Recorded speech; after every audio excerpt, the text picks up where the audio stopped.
എല്ലാവരും ചോദിക്കുന്ന ഒരു ചോദ്യം, ചേട്ടാ ഞാൻ ഇനി എന്ത് ചെയ്യണം? ഇത്രയും അബദ്ധമുള്ളൊരു ചോദ്യം ഞാൻ കേട്ടിട്ടില്ല. ഒട്ടും സെൽഫ് കോൺഫിഡൻസ് ഇല്ലാത്ത ആൾക്കാരാണ് അങ്ങനെ ചോദിക്കുന്നത്. ഞാനെന്ത് ചെയ്യണമെന്ന് വേറൊരാളല്ല പറഞ്ഞായിരുന്നു. അവിടെയാണ് ഏറ്റവും പറ്റിയ അബദ്ധം. കല്യാണം കഴിച്ച് ഫാമിലി ആയിട്ട് മക്കളും കൊച്ചുമക്കളും ഒക്കെ ആയിട്ട് ജീവിക്കുന്നതാണ് ശരിയെന്ന് നമ്മൾ വേണമെങ്കിൽ പറയും. അവർ പറയും അല്ല, അത് തെറ്റാണ്. എനിക്ക് സ്വന്തമായിട്ട് കാശുണ്ടാക്കി ഞാൻ ലോകം നടന്ന് കാണും, ഞാൻ പല പാർട്ട്നേഴ്സിനെ വെക്കും, അതാണ് ശരി. ഇതിലേതാണ് ശരി ഏതാണ് തെറ്റെന്ന് പറയാൻ നമ്മളാരാ? ശ്രീബുദ്ധനോ?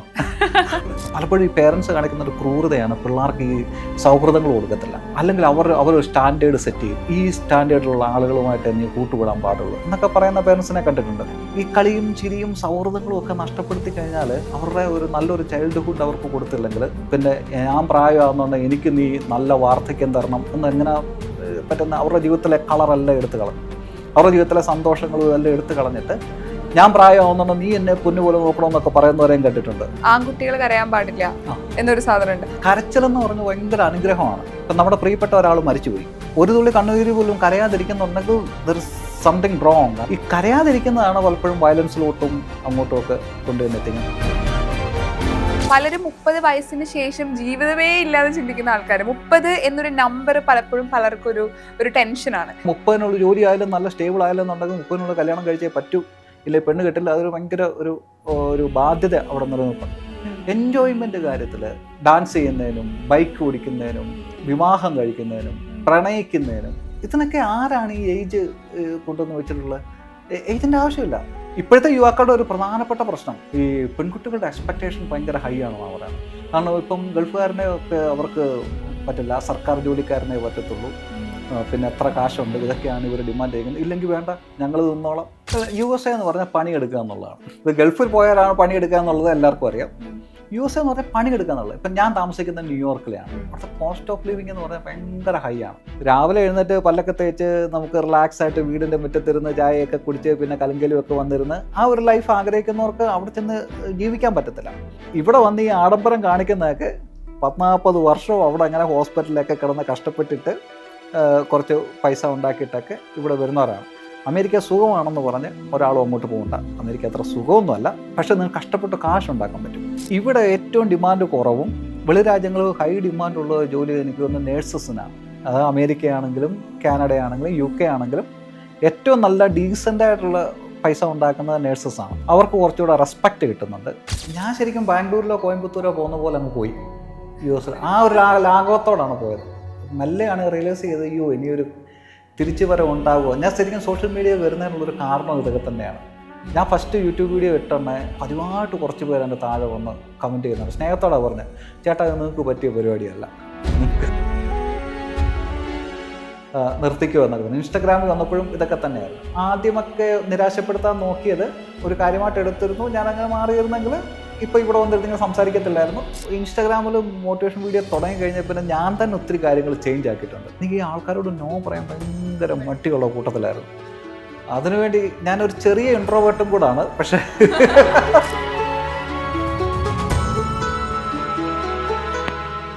സൈനപ്ലേയിൽ സ്ഥാനാർത്ഥി ശ്രീകുട്ടന് ശേഷം ടൊവിനോ തോമസ്, സൗബിൻ ഷാഹിർ, ഭാവന തുടങ്ങിയവർ അഭിനയിക്കുന്ന നടികർ ഇപ്പോൾ കാണൂ സൈനപ്ലേയിൽ. Download the app now.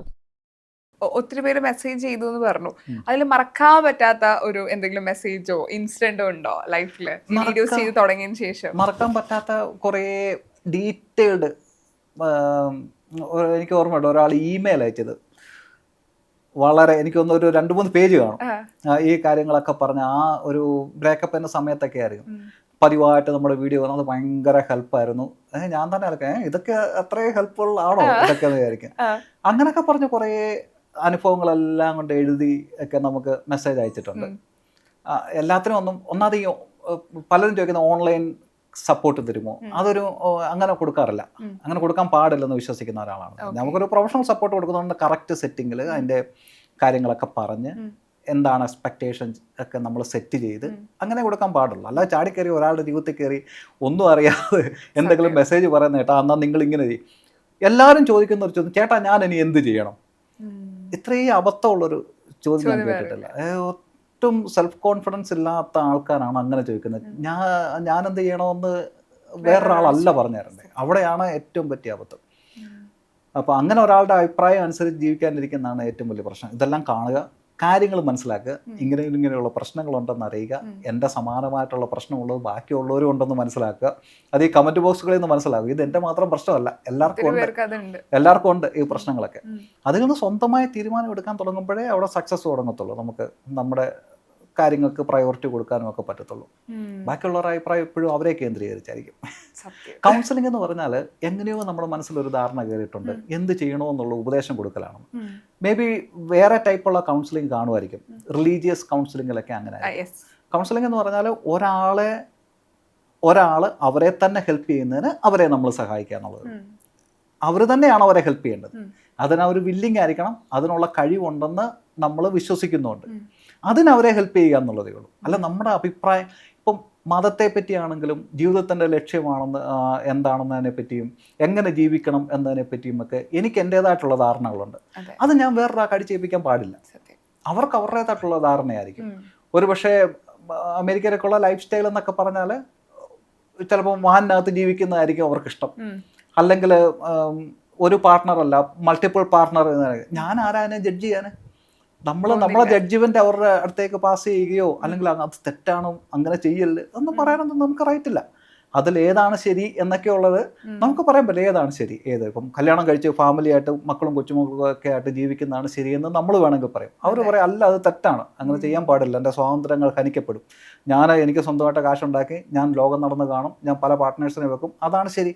ഇതിലേതാണ് ശരി ഏതാണ് തെറ്റെന്ന് പറയാൻ നമ്മളാരാ? ശ്രീബുദ്ധനോ?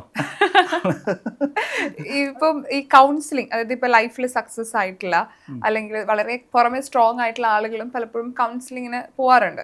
പലപ്പോഴും ഇന്നും ആളുകൾ കൗൺസിലിങ്ങിന് പോകുമ്പോൾ അതെന്താ എന്തെങ്കിലും മാനസിക പ്രശ്നം ഉണ്ടോ എന്ന് ചിന്തിക്കുന്ന ഒരു സിറ്റുവേഷനും കൂടി ഉണ്ട്. ആളുകൾ അതിനെ വേറെ രീതിയിൽ എടുക്കും. എനിക്ക് അതിന്റെ ആവശ്യമുണ്ട്. ഇപ്പം എന്തുകൊണ്ടായിരിക്കും അത് ചിന്തിച്ചിട്ടുണ്ടോ? അങ്ങനെ ചിന്തിക്കുന്നത് നമുക്ക് ഈ പറയുന്ന പോലെ മെഡിസിൻ്റെ കാര്യത്തിലൊക്കെ നമ്മൾ കുറേ അഡ്വാൻസ്ഡ് ആയി. കാരണം അത് വിസിബിൾ ആയിട്ടുള്ള സംഭവമാണ്. നമുക്കൊരു അസുഖം വന്നു, മരുന്ന് കഴിച്ചാലേ പണി കിട്ടുമെന്നറിയാം, അതുകൊണ്ട് മരുന്ന് കഴിക്കാം. മാനസികമായിട്ടുള്ള അസുഖങ്ങൾ പണി കിട്ടും എന്ന് നമുക്ക് വലിയ ധാരണയില്ല. പണ്ട് മുതലേ ഉള്ളൊരു ഇതാണ്. അതൊക്കെ അങ്ങനെ വന്നും പോയിരിക്കും, അങ്ങനെ അങ്ങ് ആയിപ്പോകും എന്നുള്ളൊരു ധാരണ നിൽക്കുന്നതുകൊണ്ട് തന്നെ ഈ പറയുന്ന പോലെ ഒരു ട്രീറ്റ്മെൻറ്റ് എടുത്തു കഴിഞ്ഞാൽ എന്തോ സീരിയസ് ആയിട്ടുള്ള പ്രശ്നമുണ്ട് എന്നുള്ളൊരു സോഷ്യൽ സ്റ്റിഗ്മ അവിടെ കിടക്കുന്നത് തന്നെയാണ് അതിനകത്തെ പ്രശ്നമെന്ന് പറയുന്നത്. ശരിക്കും പറഞ്ഞാൽ ലൈഫിൻ്റെ പല ഘട്ടങ്ങളിലും നമുക്ക് പലരിൽ നിന്ന് സപ്പോർട്ടും, അതൊരു പ്രൊഫഷണൽ കൗൺസിലറുടെ ആവശ്യമില്ല, നല്ല സൗഹൃദങ്ങളൊക്കെ അവിടെയാണ് വേണമെന്ന് പറയുന്നത്. പലപ്പോഴും ഈ പേരൻസ് കാണിക്കുന്ന ഒരു ക്രൂരതയാണ്, പിള്ളേർക്ക് ഈ സൗഹൃദങ്ങൾ കൊടുക്കത്തില്ല. സൗഹൃദങ്ങൾ അല്ലെങ്കിൽ അവർ സ്റ്റാൻഡേർഡ് സെറ്റ് ചെയ്യും, ഈ സ്റ്റാൻഡേർഡിലുള്ള ആളുകളുമായിട്ട് നീ കൂട്ടുകൂടാൻ പാടുള്ളൂ എന്നൊക്കെ പറയുന്ന പേരൻസിനെ കണ്ടിട്ടുണ്ട്. നീ എന്തിനാണ് അവരോട് കൂട്ടുകൂടി നടക്കുന്നത്?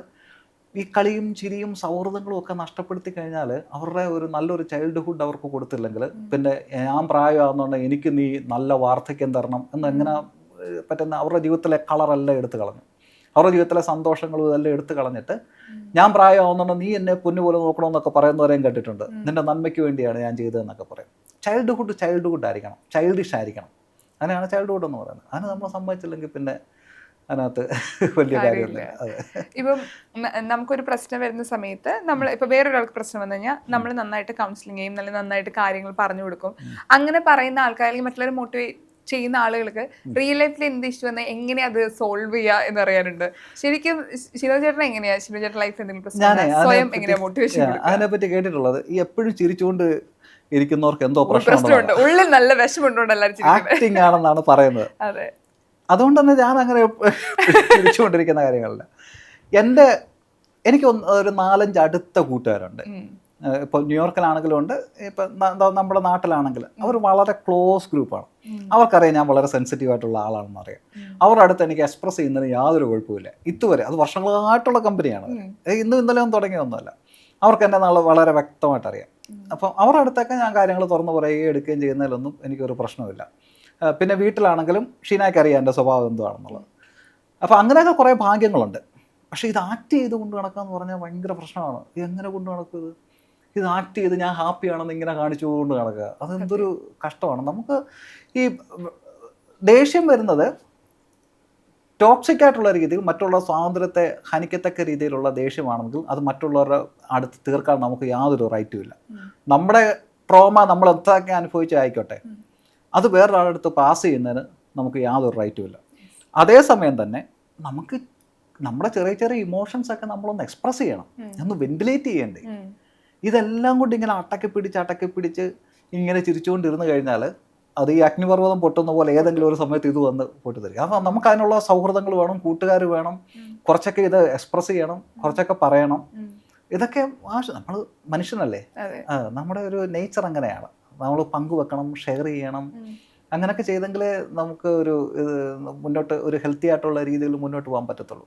ചിലർ എല്ലാവരെയും എന്നുള്ളത് അങ്ങനെ ചെയ്യരുത്, അത് എൻ്റെ ഒരു വൾണറബിൾ സൈഡായിട്ട് ആൾക്കാരത് മനസ്സിലാക്കുമോ എന്നൊക്കെ ചിന്തിക്കുന്നുണ്ട്. നമ്മൾ ദൈവം തന്നെ അങ്ങനെയാണ്, നമ്മൾ മനസ്സിലൊരു ഫീലിംഗ് വരുന്നുണ്ട്, അത് മുഖത്ത് വരും, അങ്ങനെയാണ്. ഇപ്പൊ വർഷങ്ങളായിട്ട് കേട്ടോണ്ടിരിക്കണം, എനിക്കൊന്നും ഇപ്പൊ മാറ്റങ്ങൾ വന്നു തുടങ്ങിയിട്ടുണ്ട്. ആൺകുട്ടികൾ കരയാൻ പാടില്ല എന്നൊരു സാധനം ഉണ്ട്, അത് എപ്പോഴും കേട്ടോണ്ടിരിക്കും. സ്റ്റിൽ ഇപ്പോഴും പറയുന്നവരുണ്ട്, എനിക്ക് കരച്ചിൽ വന്നാൽ ആൺകുട്ടികൾ കരയില്ല, ഞങ്ങൾ ആൺകുട്ടികളാണ് കരയില്ല. ശരിക്കും ആൺകുട്ടികൾ കരയുന്നതുകൊണ്ട് കുഴപ്പമുണ്ടോ? കരയണമല്ലോ. കരച്ചിൽ എന്ന് പറഞ്ഞാൽ ഭയങ്കര അനുഗ്രഹമാണ്, അത് മനസ്സിലാകുന്നവർക്കറിയാം. ഇപ്പം നമ്മുടെ പ്രിയപ്പെട്ട ഒരാൾ മരിച്ചുപോയി, ഒരു തുള്ളി കണ്ണുനീര് പോലും കരയാതിരിക്കുന്നുണ്ടെങ്കിൽ ദർ ഇസ് സംതിങ് റോങ്. അത് അതിനകത്ത് വേറെ അത് വെന്റിലേറ്റ് ചെയ്യപ്പെടുന്നില്ല അവിടെ, അത് മറ്റു വലിയ പ്രശ്നങ്ങളാണ്. ഒരാൾ മരിച്ചു കഴിഞ്ഞു, എല്ലാവരും കൂടി നമ്മൾ 3 ദിവസം കരഞ്ഞു. 3 ദിവസം കരഞ്ഞു കഴിഞ്ഞിട്ടുണ്ടെങ്കിൽ ആ വെന്റിലേഷൻ, ആ പ്രോസസ്സ് കഴിഞ്ഞു, നമ്മൾ പിന്നെ മൂവ് ഓൺ ചെയ്യും ആ പ്രശ്നത്തെ. ഈ കരയാതിരിക്കുന്നതാണ് പലപ്പോഴും വയലൻസിലോട്ടും അങ്ങോട്ടും ഒക്കെ കൊണ്ടുവന്ന് എത്തിക്കുന്നത്. കരച്ചെന്ന് പറഞ്ഞാൽ നമ്മുടെ ശരീരത്തിൻ്റെ ഒരു നാച്ചുറൽ പ്രോസസ്സാണത്. നമ്മുടെ വിഷമങ്ങളെയൊക്കെ വെന്റിലേറ്റ് ചെയ്ത് കളയുന്നതിനൊക്കെ. തമിഴ്നാട്ടിലൊക്കെ കണ്ടിട്ടില്ലയോ ഇങ്ങനെ ഈ പറഞ്ഞു കിടന്ന് കരയുന്നതൊക്കെ? അത് കഴിഞ്ഞു അവർ പിന്നെ അടുത്ത ദിവസം ചിരിച്ചോണ്ട് നടക്കുന്നതാണ്. അതൊരു വെന്റിലേഷൻ പ്രോസസ്സ് അവിടെ നടക്കുന്നുണ്ട്. അത് നടക്കണമെന്നുള്ളതാണ്. അത് ആൺകുട്ടികൾ പറയുന്ന സോഷ്യൽ റോൾ ഉണ്ടാക്കി വെച്ചേക്കുന്നതിന്റെ പ്രശ്നങ്ങൾ അതെനിക്കൊന്ന് കൂടുതലും പെൺകുട്ടികളൊക്കെ തന്നെ ആയിരിക്കും പറയുന്നത്. ആണോ? പെൺകുട്ടികളുടെ ഒരു എക്സ്പെക്ടേഷൻ. ഇപ്പം വലിയേട്ടനകത്തെ മമ്മൂട്ടി പോലെ, അല്ലെ നരസിംഹത്തിലെ ലാലേട്ടൻ പോലൊക്കെ അങ്ങനെ ആർക്കും ഒരാൺകുട്ടിക്ക് അങ്ങനെയൊന്നും കാണിക്കാൻ പറ്റില്ല. റിയൽ ലൈഫിൽ ഇവരെല്ലാം ഭയങ്കരമായിട്ട് പല കാര്യങ്ങളെ പറ്റിയും വറീഡാണ്. അത് വെളിയിൽ കാണിക്കാത്ത വലിയ പ്രശ്നങ്ങളുണ്ടാക്കും. കല്യാണം കഴിക്കാൻ പോകുന്നവർക്ക് അറിഞ്ഞിരിക്കേണ്ട 3 കാര്യങ്ങൾ എന്ന് പറഞ്ഞിട്ടുണ്ട്. അത് എനിക്കൊന്ന് കുക്കിംഗ് വളരെ ഇമ്പോർട്ടന്റ് ആണ് എന്ന് വിശ്വസിക്കുന്നുണ്ടോ? ഇല്ല, ഞാൻ ആ പറഞ്ഞതിനകത്ത് എവിടെയോ ഒരു തെറ്റിദ്ധാരണ വന്നു. നമ്മളൊരു ജനറലായിട്ട് പറഞ്ഞു.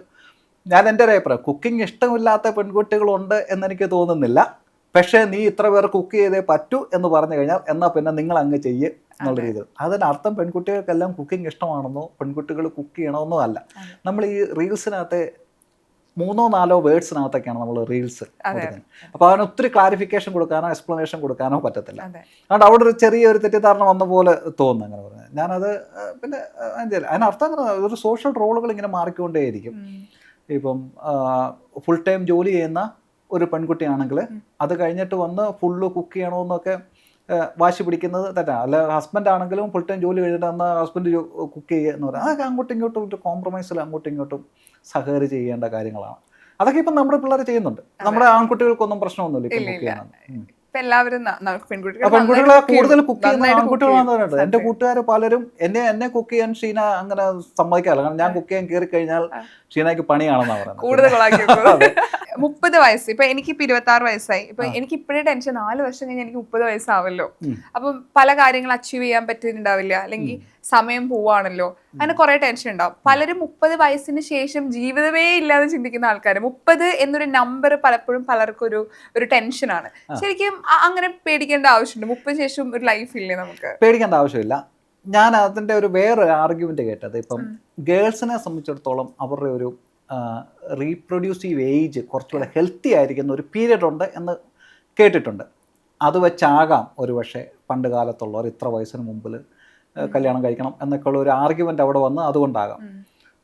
പക്ഷേ അങ്ങനെ പേടിക്കേണ്ട യാതൊരു കാര്യമില്ല. ഇപ്പം മക്കളുണ്ടാകുന്നത് മാത്രമല്ല, സ്വന്തം കാലിൽ നിൽക്കാൻ പറ്റാതെ ചെന്ന് എവിടെയെങ്കിലും കയറി കൊടുത്തു കഴിഞ്ഞാൽ അതിൻ്റെ മേളിൽ മക്കളൂടെ വന്നു കഴിഞ്ഞാൽ പിന്നെ അത് എക്സ്ട്രാ ബേർഡനേ ആവത്തുള്ളൂ. അവർക്ക് തന്നെ നിൽക്കാൻ പറ്റുന്നില്ല. പിന്നെ എന്തിനാണ് 2-3 മക്കളും കൂടെ ആയിക്കഴിഞ്ഞാൽ പിന്നെ എങ്ങനെ നോക്കും? എന്നാ അടിമ ജീവിതം പോലെ മറ്റുള്ളവരെ ഡിപ്പെൻഡ് ചെയ്ത് നിൽക്കണം. ഞാൻ ആൺകുട്ടികളുടെ കാര്യം കൂടാണ് പറഞ്ഞത് കേട്ടോ.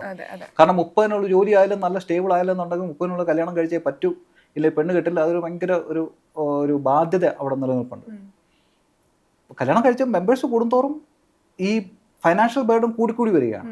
അപ്പോൾ നമ്മൾ മേക്ക് ഷുവർ ചെയ്യണം എനിക്കത് മീറ്റ് ചെയ്യാൻ പറ്റും എന്നുണ്ടെങ്കിലേ അതിനകത്ത് ഇറങ്ങേണ്ട ആവശ്യമുള്ളൂ. അതില്ലാന്നുണ്ടെങ്കിൽ പിന്നെ വലിയ പ്രശ്നങ്ങളാണ്. അതെ, പിന്നെ വയസ്സിന് ശേഷവും നമുക്ക് എക്സ്പ്ലോർ ചെയ്യാൻ ഇനി അവസരങ്ങളൊക്കെ ഉണ്ട്. വയസ്സ് അങ്ങനെ ഒരു പ്രശ്നം എനിക്കറിയത്തില്ല. ഇപ്പം അമേരിക്കയിലൊക്കെ നമ്മൾ ഡ്രൈവ് ചെയ്യുന്ന കാണുന്നത് 75-80 വയസ്സുള്ളവന്മാരാണ് റൈഡേഴ്സ്. ഇവരൊരു ഗ്യാങ് ഉണ്ട്, ഒരു 50-60 പേരൊക്കെയാണ് ഒരുമിച്ച് ഇതങ്ങോട്ട് ഒരു ക്ലബ്ബായിട്ട് ഇങ്ങനെ പോകുന്നത്. എൻജോയ്മെൻ്റ് കാര്യത്തിൽ ഈ ഡാൻസ് ചെയ്യുന്നതിനും ബൈക്ക് ഓടിക്കുന്നതിനും പിന്നെ വിവാഹം കഴിക്കുന്നതിനും പ്രണയിക്കുന്നതിനും ഇതിനൊക്കെ ആരാണ് ഈ ഏജ് കൊണ്ടുവന്ന് വെച്ചിട്ടുള്ളത്? ഏജിൻ്റെ ആവശ്യമില്ല. നിനക്ക് ഇഷ്ടമാണോ നീ അത് ചെയ്യുക എന്നുള്ളതേ ഉള്ളൂ. അങ്ങനെ ഒരു സാഹചര്യം സൊസൈറ്റി കൊടുക്കുന്നുണ്ടെയാണ്. ഇപ്പം പല വ്യാഖ്യാനങ്ങളുണ്ട്. നമ്മൾ ഈ ലൈഫ് കഴിഞ്ഞിട്ട് നമ്മൾ സ്വർഗത്തിൽ പോകുന്നു ചിലർ പറയുന്നു, ചിലർ പറയുന്നു അടുത്തൊരു ജന്മം ഉണ്ടെന്ന് പറയുന്നു, ചിലർ പറയുന്നു മറ്റേ ഈ ചെയ്തതിൻ്റെ എല്ലാം ഗുണം അടുത്ത ജന്മത്തിൽ കിട്ടുന്നു. ഇതൊക്കെ പറച്ചിലേ ഉള്ളൂ. നമ്മുടെ കയ്യിലുള്ള ഇപ്പോഴത്തെ ഈ ലൈഫ് എന്നേ ഉള്ളൂ. അതിൽ ഏത് ഏജിലും നമുക്ക് ഇഷ്ടമുള്ള പോലെ ചെയ്യുന്നതിന് പറ്റുന്നതാണ് ഒരു ഹെൽത്തി സൊസൈറ്റി എന്ന്. മറ്റുള്ളവരെ ഉപദ്രവിച്ചില്ലെങ്കിൽ, മറ്റുള്ളവർക്ക് ദോഷമില്ലെങ്കിൽ, അവന് 60ാമത്തെ വയസ്സ് കല്യാണം കഴിച്ചെങ്കിൽ അവർ കഴിക്കട്ടെ, അതിനെന്താണ് കുഴപ്പം? ബാക്കിയുള്ളവരെ നിർബന്ധിച്ച് പിടിച്ചുകൊണ്ട് വന്നല്ല ചെയ്തതെന്നുണ്ടെങ്കിൽ പിന്നെ ആർക്ക് എന്താണ് കുഴപ്പം?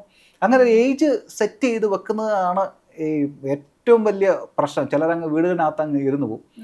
ലേഡീസൊക്കെ ആണെങ്കിൽ 40 വയസ്സായി, ഇനി ഞാൻ എന്തിനാണ് പോകുന്നത്? ഞാൻ മക്കൾ വളർന്നു, അല്ലെങ്കിൽ 45 എൻ്റെ സ്കൂളിലായി, ഹൈസ്കൂളിലായി, ഇനി ഞാൻ അങ്ങനെ പോകുന്നത് ശരിയാണോ? അങ്ങനെയൊക്കെ ചിന്തിച്ച് അങ്ങ് ലൈഫ് അവിടെ വെച്ച് അങ്ങ് സ്റ്റോപ്പ് ചെയ്യുകയാണ്. മരിക്കുന്നതിന് മുമ്പേ മരിച്ചു പോവുകയാണ് പലരും. ഈ നമ്മളിപ്പോൾ ഒരു വാർത്ത അല്ലെങ്കിൽ ന്യൂസ് ചാനലൊരു വാർത്ത രാവിലെ ഇട്ട് നോക്കിയാൽ ആത്മഹത്യ കേസസിൻ്റെ എണ്ണം കൂടിക്കൊണ്ടിരിക്കുകയാണ്. അത് ആൺകുട്ടികളുടെ ഇടയിലാണ് കൂടുന്നത്, ശ്രദ്ധിച്ചോ? അതിനും പറഞ്ഞു. അപ്പം ആൺകുട്ടി പെൺകുട്ടിയുടെ ഇടയിൽ ലൈഫിൽ ആത്മഹത്യന്റെ കൗണ്ട് കൂടിക്കൊണ്ടിരിക്കുക. ഇത്രയും നല്ലൊരു ലൈഫ് എന്തുകൊണ്ടാണ് ഇത്? ഇപ്പം ചിലപ്പോൾ ഡോക്ടേഴ്സ് ഉണ്ടാവും, എഡ്യൂക്കേറ്റഡ് ആയിട്ടുള്ള ആളുകൾ ഉണ്ടാവാം. അത് എന്ത് കാരണത്താലായാലും അത് എന്തുകൊണ്ടാണ്? അല്ലെങ്കിൽ അതിലൊരു ആ സമയത്ത് നമുക്ക് കൊടുക്കുന്ന സപ്പോർട്ട് എങ്ങനെ വേണം, അതെങ്ങനെ കണ്ടുപിടിക്കാം, അതിനെ കുറിച്ച്. ഈ പറഞ്ഞ പോലെ ഈ സൂയിസൈഡൽ ഐഡിയേഷൻ തോട്ട്സ് വരുന്ന ഡിപ്രഷനുമായിട്ട് വളരെയധികം ബന്ധപ്പെട്ട് കിടക്കുന്നതാണ്. ഡിപ്രഷനെ നമ്മൾ കണ്ടുപിടിക്കത്തില്ല, അതൊരു അസുഖമായിട്ട് നമ്മൾ അംഗീകരിക്കത്തുമില്ല, വെളി പറയത്തുമില്ല, സപ്പോർട്ട് എടുക്കത്തുമില്ല. അതിനോട് ചേർന്ന് വരുന്നതാണ് ഈ സൂയിസൈഡ് ചെയ്യുന്നതിനുള്ള താല്പര്യം. കണ്ടുപിടിക്കുന്നത് എപ്പോഴും പറയുന്ന അതിനെന്തെങ്കിലും ഒരു പ്ലാൻ അവർ വിശദീകരിക്കുന്നുണ്ടോ എന്നുള്ള എപ്പോഴും നോക്കണം. അത് നമ്മൾ പലരൊക്കെ പറയാം, ഞാൻ ഇന്നത് ചെയ്യണമെന്ന്, അല്ലെങ്കിൽ ഇങ്ങനെ വരെ ചെയ്യാനായിട്ട് തുടങ്ങി പിന്നെ അങ്ങ് മാറി. അത് ഡേഞ്ചറാണ്. നമ്മൾ പറയാം അവൻ്റെ അഹങ്കാരം കൊണ്ടാണ്, വെറുതെ പറയുന്നതാണ്, അവൻ തള്ളുന്നതാണ്, ഹൈപ്പാണെന്നൊക്കെ പറയാം. അല്ല, അത് അവരെ അതിനെപ്പറ്റി ചിന്തിക്കുന്നുണ്ട്. ഇതാണ് അതിൻ്റെ കാരണം. ഇപ്പോഴത്തെ യുവാക്കളുടെ ഒരു പ്രധാനപ്പെട്ട പ്രശ്നം, എന്നോട് പലരും മുമ്പേ ചോദിച്ചില്ല ഏറ്റവും കൂടുതൽ ഷെയർ ചെയ്തിട്ടുള്ളത് എന്താണ്, ഈ പെൺകുട്ടികളുടെ എക്സ്പെക്റ്റേഷൻ ഭയങ്കര ഹൈ ആണെന്നാണ് പറയുന്നത് ഇപ്പോഴത്തെ കല്യാണം കഴിക്കാതിരിക്കുന്ന യുവാക്കൾക്ക്. കാരണം ഇപ്പം ഗൾഫുകാരനെ ഒക്കെ അവർക്ക് പറ്റില്ല, സർക്കാർ ജോലിക്കാരനെ പറ്റത്തുള്ളൂ, പിന്നെ എത്ര കാശുണ്ട്, ഇതൊക്കെയാണ് ഇവർ ഡിമാൻഡ് ചെയ്യുന്നത്. ഇല്ലെങ്കിൽ വേണ്ട, ഞങ്ങൾ നിന്നോളാം. അപ്പം ഒരു സൈഡിൽ സിംഗിൾ ലൈഫ് ചിലർ സെലക്ട് ചെയ്യുന്നു, അപ്പം മറ്റൊരു ലൈഫിൽ സിംഗിൾ ലൈഫിലോട്ട് ചിലർ ആയി പോകുന്നു. US-ൽ ഇപ്പോൾ പോകുന്നവർക്ക് ഇപ്പോൾ പണ്ട് അവിടെ പോയ ഒരു ബെറ്റർ ലൈഫാണ്, ഒരു ഡ്രീം ആയിട്ടുള്ള ഒരു ജീവിതമാണ്, നമ്മൾ സ്വപ്നം കണ്ടിട്ടാണ് പലരും പോവുക. അതിലിപ്പം പല മാറ്റങ്ങളും സംഭവിക്കുക, അതുപോലെയൊന്നും അല്ല. ഇത്ര വർഷത്തെ ഒരു അവിടെ ജീവിച്ച ഒരാളെന്ന നിലയിൽ നമ്മളിപ്പം സ്വപ്നം കാണുന്ന ഒരു ജീവിതം നമുക്ക് US കിട്ടോ? USA എന്ന് പറഞ്ഞാൽ പണിയെടുക്കുക എന്നുള്ളതാണ്. ഇത് ഗൾഫിൽ പോയാലാണ് പണിയെടുക്കുക എന്നുള്ളത് എല്ലാവർക്കും അറിയാം. USA എന്ന് പറഞ്ഞാൽ പണിയെടുക്കുക എന്നുള്ളത്. ഇപ്പം ഞാൻ താമസിക്കുന്നത് ന്യൂയോർക്കിലാണ്. അവിടുത്തെ കോസ്റ്റ് ഓഫ് ലിവിങ് എന്ന് പറഞ്ഞാൽ ഭയങ്കര ഹൈ ആണ്. നമ്മൾ വീടിന് മോർഗേജ് അടയ്ക്കുന്നത്, ലോൺ അടയ്ക്കുന്നത്, നമ്മൾ കാറുകൾ എടുക്കുന്നെങ്കിലും അതിൻ്റെ ലോൺ അടയ്ക്കണം, കുട്ടികളുടെ വിദ്യാഭ്യാസം, ഇതല്ലാണ്ട് ഒരു മാസം നമുക്ക് എത്ര ലക്ഷം രൂപ ഉണ്ടെങ്കിൽ നമുക്ക് അവിടെ ജീവിക്കാൻ പറ്റത്തുള്ളൂ. ഇല്ലെങ്കിൽ നമുക്കവിടെ നിൽക്കത്തില്ല, നമ്മൾ ഹോംലെസ് ആകും, അല്ലെങ്കിൽ നമ്മൾ റോഡിൽ പോകും, അങ്ങനെ നമുക്ക് ജീവിക്കാൻ പറ്റത്തില്ല. അത്രയും വരുമാനം നമുക്ക് കിട്ടണമെന്നുണ്ടെങ്കിൽ നല്ലവണ്ണം പോയി പണിയെടുത്തേ പറ്റത്തുള്ളൂ, ജോലി എടുക്കണം. പലരും ചോദിക്കും സോഷ്യൽ മീഡിയ എന്നൊക്കെ ഒത്തിരി കാശ് ഉണ്ടാക്കുന്നില്ലേ എന്നൊക്കെ പറയും. ഒന്നുമില്ല, അത് കൺവേർട്ട് ചെയ്ത് അവിടെ വരുമ്പോഴത്തേക്ക് വളരെ ചെറിയൊരു ഇത് മാത്രമേ ആവത്തുള്ളൂ. ഹോപ്പ്ഫുള്ളി അച്ചിരി ഒന്ന് ബെറ്റർ ആക്കിയെങ്കിൽ എനിക്ക് ഇത് തന്നെ കണ്ടിന്യൂ ചെയ്ത് പോകാൻ പറ്റുമെന്ന് ഞാൻ പ്രതീക്ഷിക്കുന്നു. അതുപോലെ അമേരിക്കയിലെ സ്വപ്നം എന്ന് പറയുന്നത് നമുക്ക് ഒരു ബിസിനസ് ചെയ്യുന്നതിനോ അല്ലെങ്കിൽ നമ്മുടേതായിട്ടുള്ള കാര്യങ്ങൾ എന്തെങ്കിലും വളർത്തിയെടുക്കുന്നതിനോ ഒക്കെ അങ്ങനെ സ്വപ്നം കാണുന്ന ആളുകൾക്ക് ഡ്രീം ലാൻഡ് തന്നെയാണ് അമേരിക്ക. അവിടെ ആരും നിങ്ങളെ ബോധർ ചെയ്യത്തില്ല, ആരും നിങ്ങളെ ശല്യം ചെയ്യത്തില്ല, ആരും നിങ്ങളുടെ മേളിൽ ആവശ്യമില്ലാത്ത റെസ്ട്രിക്ഷൻസ് കൊണ്ടുവരത്തില്ല. അവിടെയുള്ള സിസ്റ്റം എല്ലാം നിങ്ങളെ ആ ഡ്രീം അച്ചീവ് ചെയ്യാൻ ഇങ്ങനെ സഹായിക്കുന്നതാണ്. പക്ഷെ ഹാർഡ് വർക്ക് ചെയ്യാൻ തയ്യാറായിട്ടുള്ളവർക്ക് രാവിലെ എഴുന്നേറ്റ് പല്ലൊക്കെ തേച്ച് നമുക്ക് റിലാക്സ് ആയിട്ട് വീടിൻ്റെ മുറ്റത്തിരുന്ന് ചായയൊക്കെ കുടിച്ച് പിന്നെ കലങ്കലും ഒക്കെ വന്നിരുന്ന് ആ ഒരു ലൈഫ് ആഗ്രഹിക്കുന്നവർക്ക് അവിടെ ചെന്ന് ജീവിക്കാൻ പറ്റത്തില്ല. അതാണ് ആദ്യം മനസ്സിലാക്കേണ്ടത്. ഞാൻ പലപ്പോഴും കണ്ടിട്ടുണ്ട് ഒരു പ്രത്യേക ഏജ് കഴിഞ്ഞിട്ട് ഒരു 40-50 വയസ്സ് കഴിഞ്ഞിട്ടൊക്കെ മൈഗ്രേറ്റ് ചെയ്ത് അവിടെ വരുന്നവരെ കണ്ടിട്ടുണ്ട്. ഫാമിലി മൈഗ്രേഷൻ നേരത്തെ ഫയൽ ചെയ്തിട്ട് അങ്ങനെ ആയി വരുന്നത് വലിയ ബുദ്ധിമുട്ടാണ്. പിന്നെ അവിടെ ചെന്ന് അവിടുത്തെ രീതികളും ഒക്കെ ആയിട്ട് പിടിച്ചു നിന്ന് പിന്നെ ഗൾഫിലൊക്കെ ഒരു നല്ല ജീവിതം ജീവിച്ച് കഴിഞ്ഞവരാണ് ഓൾറെഡി. അവർ വീണ്ടും അവിടെ വന്ന് പിന്നെ ഒന്നേന്ന് തുടങ്ങുന്ന കാണുന്ന നമുക്ക് ഭയങ്കര കഷ്ടം തോന്നാറുണ്ട് പലരോടും. വലിയ ബുദ്ധിമുട്ടാണ്. പിന്നെ അവിടെ അപ്പോൾ നമ്മുടെ നാട്ടിൽ നിന്ന് തികച്ചും വ്യത്യസ്തമായിട്ടുള്ള ഒരു കൾച്ചറും വർക്കാണെങ്കിലും അതിൻ്റെ നേച്ചറും ഒക്കെ. അവിടെ ആളുകൾ കുറച്ചുകൂടി അഗ്രസീവാണ്. അവിടെ ടൂറിസം വിസയിൽ വന്നിട്ടുള്ളവർക്കറിയാം.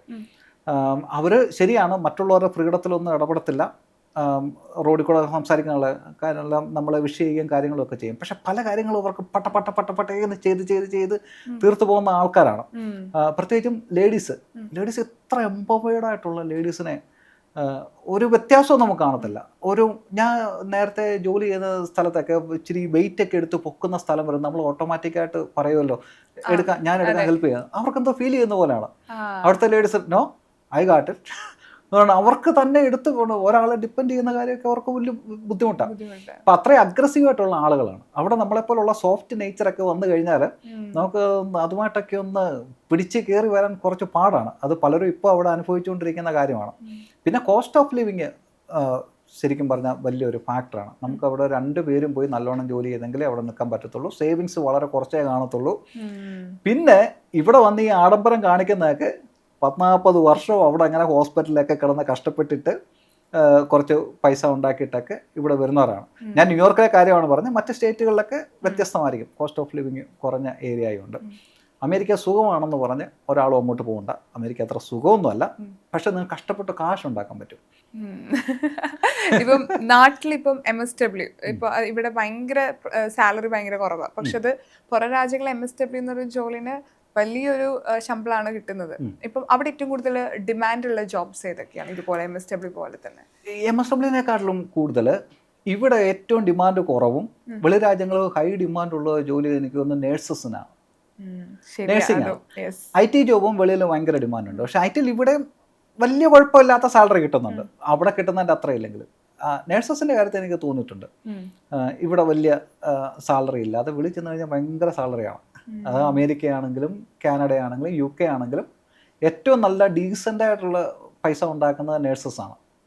അവർ നല്ലോണം വർക്ക് ചെയ്യാൻ കഷ്ടപ്പെടുകയും ചെയ്യുന്നുണ്ട് കേട്ടോ. അത് വെറുതെ പറയല്ല, അവർ കഷ്ടപ്പെടുകയും ചെയ്യുന്നുണ്ട്. പക്ഷേ അവർക്ക് അതിനുള്ള അവസരങ്ങൾ അവിടെ ഉണ്ട്.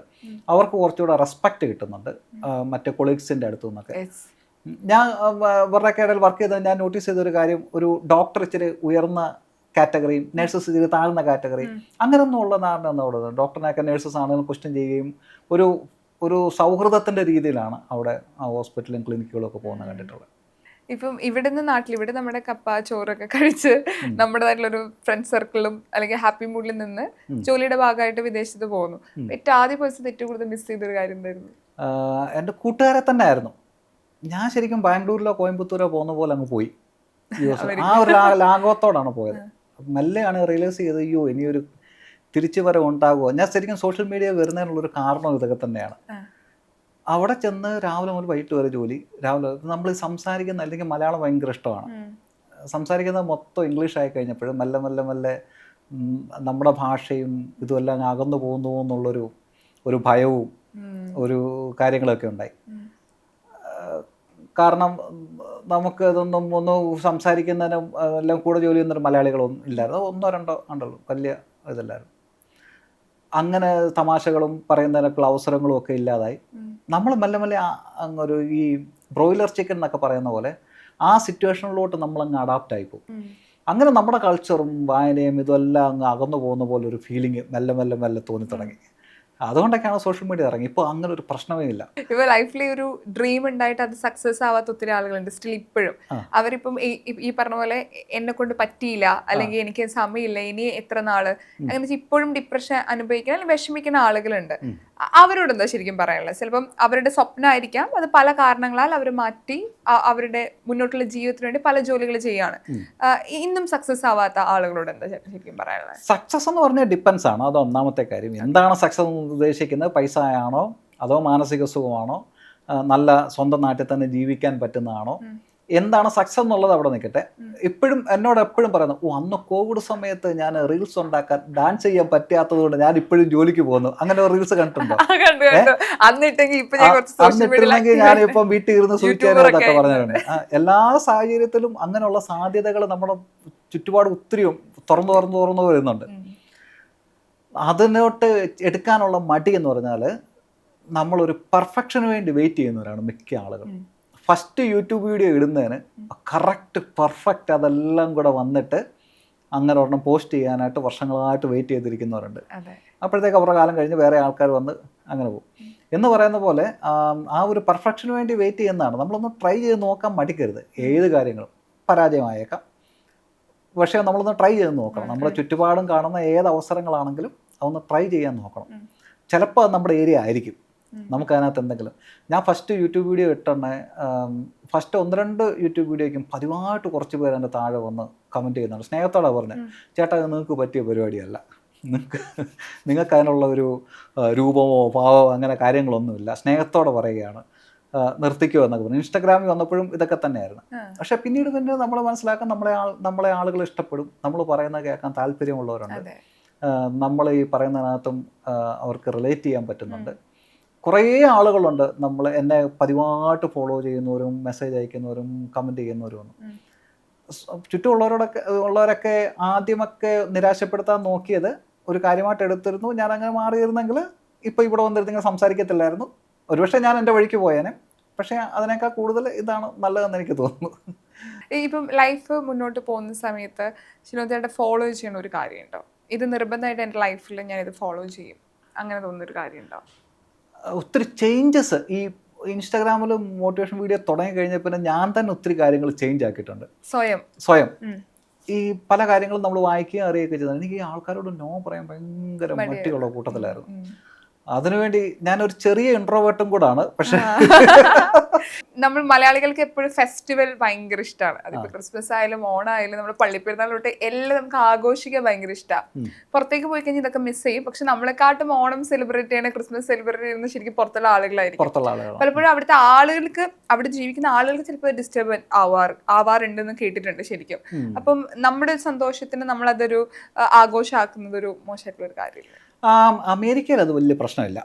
കാരണം അമേരിക്കയിൽ അവരുടെ സ്വന്തം രാജ്യം എന്ന് പറയാൻ ആർക്കും അവിടെ അധികാരമില്ല. അവിടുത്തെ നേറ്റീവ് അമേരിക്കൻസ് മാത്രമേ ഉള്ളൂ ആ റൈറ്റ്. അതുകൊണ്ട് തന്നെ പല രാജ്യങ്ങളുടെയും ഫെസ്റ്റിവലുകളൊക്കെ അവിടെ ആഘോഷിക്കുന്നുണ്ട്. നമ്മുടെ ഇൻഡിപെൻഡൻസ് ഡേ എനിക്ക് തോന്നുന്നു ഇവിടെ നടക്കുന്നതിനേക്കാൾ വലിയ റാലിയാണ് ന്യൂയോർക്കിൽ കൂടെ നടക്കുന്നത്. വലിയ പ്ലോട്ടുകളൊക്കെ ഉണ്ടാക്കി വലിയ റാലിയാണ്. റിപ്പബ്ലിക് ഡേക്കും ഇൻഡിപെൻഡൻസ് ഡേക്കും ഒക്കെ അവിടെ റാലികളുണ്ട്. അവിടുത്തെ ഫയർഫോഴ്സും ഒക്കെ അതിനകത്ത് പാർട്ടിസിപ്പേറ്റ് ചെയ്യും. അവരുടെ ട്രക്കും ഒക്കെ ഇറക്കി അങ്ങനെയുള്ള റാലികളുണ്ട്. ഓണത്തിന് ന്യൂയോർക്കിലെ ടൈം സ്ക്വയറിൽ ഇത്തവണ പ്ലാൻ ചെയ്യുന്നുണ്ട്. അവരോട് പറഞ്ഞായിരുന്നു 600 പേരുടെയോ മറ്റോ തിരുവാതിര എങ്ങാണ്ട് പ്ലാൻ ചെയ്യുന്നുണ്ട്, മാവേലിയൊക്കെ ആക്കിയിട്ട്. അമേരിക്കയിൽ അങ്ങനെ ഒരു എല്ലാ രാജ്യങ്ങളിൽ നിന്ന് വന്നവർ ഒത്തുചേർന്ന് നിൽക്കുന്ന ഒരു സ്ഥലമായതുകൊണ്ട് വലിയ പ്രശ്നങ്ങൾ വരാൻ സാധ്യതയില്ല. പക്ഷേ ഈ കഴിഞ്ഞ കുറേ വർഷങ്ങളായിട്ട് ഒരു റൈറ്റ് മൂവ്മെൻ്റ് അവിടെ ഈ എന്തൊരു വൈറ്റ് മജോറിറ്റിയൊക്കെ ഇത് അവരുടെ രാജ്യമാണ് എന്നൊക്കെ രീതിയിലുള്ള ചില സംസാരങ്ങളൊക്കെ ഉണ്ടാകുന്നതിൻ്റെ ഫലമായിട്ട് ഇതൊക്കെ വേണോ എന്നുള്ള ചോദ്യങ്ങൾ വരുന്നുണ്ട്. പക്ഷെ അമേരിക്കയിൽ വളരെ ചെറിയ രീതിയിലേ ഉള്ളൂ. ഇപ്പോൾ ഈ ഇന്റർവ്യൂ കാണുന്ന അല്ലെങ്കിൽ വീഡിയോസ് കണ്ടുകൊണ്ടിരിക്കുന്ന ആളുകൾക്ക് ഇപ്പോൾ ലൈഫിൽ പല സിറ്റുവേഷനിലും കൂടെ, പല ഇഷ്യൂസിലും കൂടെയും, പല പ്രോബ്ലംസിലൂടെ ഒക്കെ പൊക്കോണ്ടിരിക്കുന്ന ആൾക്കാരെല്ലാം ഒരുമിച്ച് ഇന്റർവ്യൂ കണ്ടുകൊണ്ടിരിക്കുകയാണ്. അവർക്ക് കൊടുക്കുന്ന ഒരു അഡ്വൈസ്, ഫ്രീ അഡ്വൈസ്. ഈ സമയവും മാറും. ഒരു സമയവും ഒരു സാഹചര്യങ്ങളും സ്ഥിരമായിട്ട് നിലനിൽക്കില്ല. അത് മാറി വരും. അതിനുവേണ്ടി പരിശ്രമിച്ചു കഴിഞ്ഞാൽ നിങ്ങൾ നാളത്തെ ഒരു ഫ്യൂച്ചറിൽ വരുന്ന ഒരുപക്ഷെ നിങ്ങൾ ഒട്ടും പ്രതീക്ഷിക്കാത്ത രീതിയിലായിരിക്കും. അത്ര നല്ലൊരു പൊസിഷനിലാണ് നിങ്ങൾ ഇരിക്കുന്നതെങ്കിൽ ഒരുപക്ഷെ മോശമായിട്ടും വരാം. അതുകൊണ്ട് ഒരു പ്രത്യേക ഇന്നത്തെ പ്രസൻറ്റ് സിറ്റുവേഷൻ വെച്ച് നിങ്ങളെ ഡിഫൈൻ ചെയ്യേണ്ട. ഇതെല്ലാം മാറി നാളെ മാറ്റങ്ങൾ വരും. ഇതുപോലെ ചിരിച്ച വീഡിയോകൾ ചെയ്യാം. ഞങ്ങൾക്ക് സത്യത്തിൽ ഒരു പോസിറ്റീവ് എനർജി തന്നെയാണ് കിട്ടിക്കൊണ്ടിരിക്കുന്നത്. ഒരുപാട് സന്തോഷം സംസാരിക്കാൻ പറ്റിയില്ല, നേരിട്ട് കാണാൻ പറ്റിയില്ല. ഒരുപാട് എനിക്കും നേരിട്ട് കാണാൻ സാധിച്ചതിൽ വളരെ സന്തോഷം. Thank you. All the very best. Thank you so much.